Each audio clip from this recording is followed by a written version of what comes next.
So for 2024, I've decided to bring you a series on the inner child. Now, the reason for this is because many of my clients who come to work with me to heal their inner child often want to understand various things. Where is the inner child? Is it in my body? Is it in my mind? Is it caused by my trauma? Is it caused by my family? Is it something that I need to get rid of? Is it something that will ever stop annoying me? You know, there's all these different kinds of questions. So I decided that I should do a video series on the inner child to help you understand more instead of me answering all of these things individually, and you can get the full scope of the inner child and how we go about meeting the inner child within us. So in this first video, I'm going to talk about what the inner child is from my perspective to help you understand what you're dealing with. So the inner child in my world is the part of you that you have kind of adapted around, let's say. So we come into the world and we start off as something I call the wonder child, which I'll talk about in another video, more on that later. We come with all the gifts and talents that we are here to bring into this world. However, the family that we're born into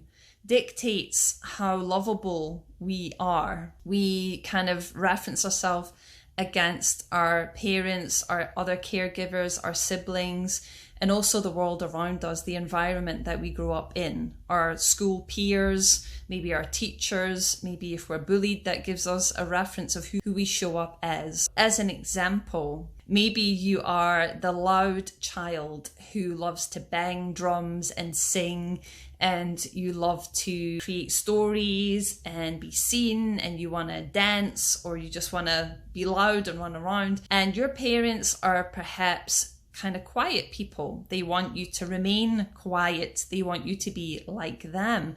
They want you to be that way because it calms their nervous system and they can't cope with the loudness of you and all that you are. So you learn through this that you are too much. You learn that you are too loud. You learn that you should remain quiet. And so maybe over time, you diminish your voice and you're left unheard. And many times when you want to speak, perhaps you then can't find the words. And so what has happened here is your parents, based on their version of what it means to be a good level-headed person or a good disciplined child, they have taught you a certain way of being that isn't really who you are. And they haven't seen that actually you as this kind of extroverted personality is a person who's actually going to make a really good leader, who's a person who is highly creative and is a person who is going to probably manifest anything that they can on the planet. You're not here to conform. Maybe you're here to be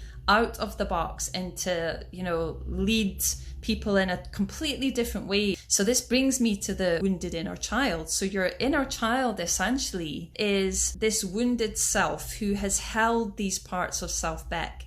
And those gifts and talents go into shadow. They're there somewhere. They're within you, but you don't have access to them. So many, many times the inner child is seen as simply this hurt version of you, which it is. However, it's also the part of you that holds all the gifts and talents that are hidden, that you don't know. And these gifts and talents often contain your purpose. But the inner child essentially is an adapted version of self. Now, some people will say, well, is it just my trauma? So if you've had abuse in your life, if you've been ignored, if you've been emotionally abandoned, maybe you had emotionally unavailable parents, then yes, it is that, and it will contain all of that, and there will be pain there that you will be asked to meet. However, it isn't just all of that. It is all of these other gifts and talents. It is all of these things that you are here to bring through. And often when we first meet the inner child, actually it isn't the pain that first comes forward. Often it's the parts of self that are really,